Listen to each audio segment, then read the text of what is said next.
আর এই হলো চুন।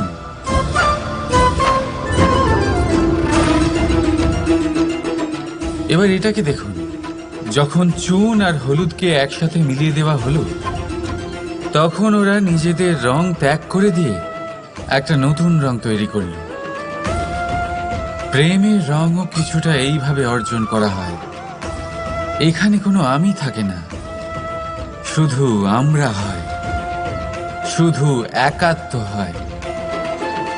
সেই জন্য ত্যাগ করুন নিজের অস্তিত্বকে আর মনের উত্তেজনাকে আলিঙ্গন করুন। তারপর দেখুন আপনার এই প্রেম আপনাকে কোথায় কোথায় নিয়ে যায়। রাধা